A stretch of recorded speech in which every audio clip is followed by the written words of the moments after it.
हमारे साथ हैं वजाहत हबीबुल्लाह साहब, जो पूर्व नौकरशाह हैं और नेशनल माइनॉरिटी कमीशन के चेयरमैन भी रह चुके हैं। सर, उड़ीसा के मुख्यमंत्री नवीन पटनायक से आपकी दोस्ती की बातें होती हैं, किस तरह की यादें हैं उनकी दोस्ती को लेकर? इसके बारे में मैंने अपनी किताब जो अभी हाल में ही शाये हुई है, माई ईयर्स विथ राजीव, मतलब राजीव गांधी, उसमें इसका काफ़ी तफसील से जिक्र किया है, क्योंकि वो भी मेरे स्कूल में पढ़ते थे। तो उस ज़माने से हमारी दोस्ती रही है। वो उनके माता पिता से मैं कभी मिला नहीं, किंतु वो मुझसे छोटे थे, और लेकिन दोनों हम साथ अदा करते थे, ड्रामा में एक्टिंग करते थे। तो स्कूल के कई प्लेज में हमने साथ दिया। वो एक शाय से लड़के थे, और इसका नतीजा ये होता है हमेशा एक पब्लिक स्कूल में कि उनकी बुलिंग भी हो जाती थी। तो मैं उनसे वरिष्ठ था, मैं उनसे थोड़ा सीनियर था, तो वो अक्सर मेरे पास आते थे, और मैं कोशिश करता था कि उनको जितनी भी उनकी हिफाजत सुरक्षा हो सके वो हो सके। फिजिकल सुरक्षा नहीं, किंतु साइकोलॉजिकल, क्योंकि उनको बुली किया जाता था। तो मुझे बहुत याद है, उनके साथ बातचीत करते थे बैठ के। उनका असर उनके ऊपर बड़ा भारी असर उनकी बहन का था, जो कि आपने उनका नाम सुना होगा। वो बहुत ही प्रसिद्ध लेखिका गीता मेहता के नाम से जानी जाती हैं। वो गीता पटनायक माने थी उस वक्त। तो उनके बारे में बात करते थे, और इनको मैं थोड़ी इनकी हौसला अफजाई करने की कोशिश करता था। तो उससे दोस्ती रही, और फिर उसके बाद वो उनका अपना रास्ता रहा, मैं सरकार में आ गया, तो मुलाकात कभी कभी होती थी। सर, तो क्या अब वो क्योंकि मुख्यमंत्री हो गए, एक अलग सियासतदान बन गए राजनीतिक तौर पर, अब मुख्यमंत्री हैं इतने लंबे समय से, तो वो दोस्ती अब भी कायम है? बिल्कुल।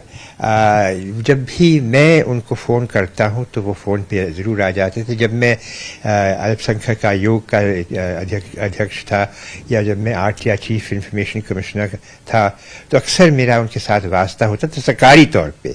खैर, उसके बाद तो नहीं है, वो अब राजनीति में हैं, और बहुत ही मुझे खुशी की बात है इसकी, वो बहुत ही एक कामयाब मुख्यमंत्री रहे हैं। I think he the longest serving chief minister in the country. हालांकि ये तो मैंने कभी सोचा नहीं था कि वो असल में राजनीति में जाएंगे, क्योंकि वो कलाकार थे। He was an artist, always actor, और जो उन्होंने लिखा भी है, जो ट्राइबल आर्ट वगैरह के बारे में उन्होंने काफ़ी जांच भी किया और लिखा भी है। और आप देखेंगे भी उधर उन्होंने भुवनेश्वर में ये हर्बल गार्डन्स, वैदिक जो गार्डन्स कहलाते हैं, हर जगह छोटे छोटे बना के रखे हैं, क्योंकि उनकी पसंद असल में वही थी। लेकिन एक चुनौती थी, और वो इसमें आए। उसके बाद भी, जैसे मैंने कहा, मेरा संबंध रहा है उनके साथ, और जब भी मैं उड़ीसा जाता था तो उनसे अवश्य मिलता था। और जब मैं पहली दफ़ा गया था, जब वो मुख्यमंत्री बन गए थे, तो उन्होंने कहा कि आप कि मेरे यहाँ आके खाना खाओ। तो मैंने कहा मुझे देखना पड़ेगा मेरी अपॉइंटमेंट्स वगैरह क्या है, तो फिर मैं तुम्हें बताऊंगा। तो उन्होंने कहा पहली दफ़ा किसी मुख्यमंत्री से मैंने ये सुना है कि वो किसी को खाने पे बुलाए जो वो खुद बनाने जा रहा है, और उससे ये कहा जाए कि मैं देखूंगा अपनी ऑफिशियल एंगेजमेंट्स के बारे में। तो खूब हंसे। तो इस प्रकार की दोस्ती है उनसे। सर, दोस्ती है तो कई बातें भी होती हैं। आप खुद अफसर रहे हैं, किसी अफसर की सिफारिश की हो, आपने अपनी किताब में भी कई चीज़ों का जिक्र किया है। नहीं, उनका जो प्रशासन है और मेरा जो प्रशासन अलग अलग। मैं भारतीय सिविल सर्विस में था, IAS में था, और अपना काम मेरा होता था। जब वो आते थे दिल्ली, अक्सर ऑफिशियल मीटिंग्स में मैं भी होता था, तो हेलो गुड बाय वगैरह की बात तो ज़रूर होती थी, लेकिन राजनीति और प्रशासन के बारे में आपस में बातचीत कभी हुई नहीं। माँ से भाई, जब मैं चाहता था कि कोई जो नीतियाँ थीं जिसका अमल मैं कर रहा था एज RTI चीफ या माइनॉरिटी कमीशन चीफ, तो मैं उनसे जाता था और वो हमेशा बुलाते थे अपने अफसरों को और मेरी बात। और उनके साथ एक बच्चा है, बच्चा तो खैर अब नहीं रहा, देखिए पांडियन, जो कि मेरा ही एक शिक्षक था। मैं निदेशक रहा हूँ लाल बहादुर शास्त्री अकेडमी में, और उस समय ये एक बच्चा था पांडियन, जिसके नाम से आप जानते हैं, और वो तमिलनाडु का था और वो IAS में आया हुआ था, और उसकी विवाह एक उड़िया लड़की के साथ भी हुई थी। उस वक्त तो शायद शादी नहीं हुई थी, शादी उसके बाद हुई, शायद दोस्ती वहीं हुई अकेडमी में, मुझे याद नहीं है। लेकिन वो अभिनेता भी था, एक्टिंग भी करता था और कलाकार भी था।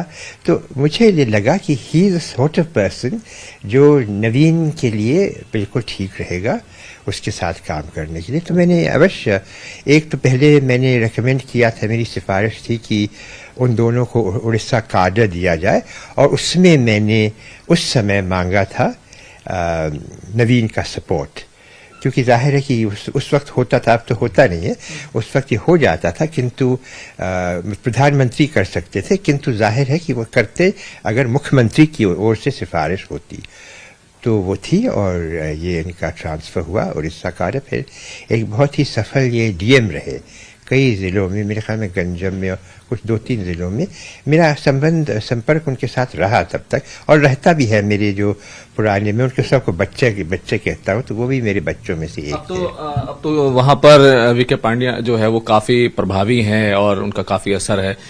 कैसे देखते हैं उनके आगे भविष्य को, उनके फ्यूचर को उड़ीसा के अंदर?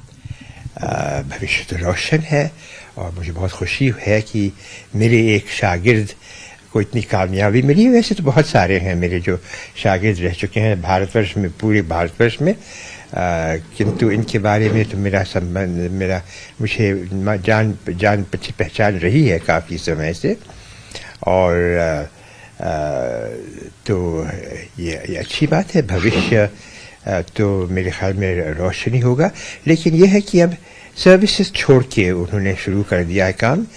मैं अगर होता तो मैं कहता कि सर्विसेज पूरी की, जो सेवा करने का मौका सर्विसेज में रह के है, उतना मौका इसके बाहर, चाहे वो राजनीति हो या कम बिजनेस हो या जो भी हो, मेरे विचार में उतना ज़्यादा नहीं है।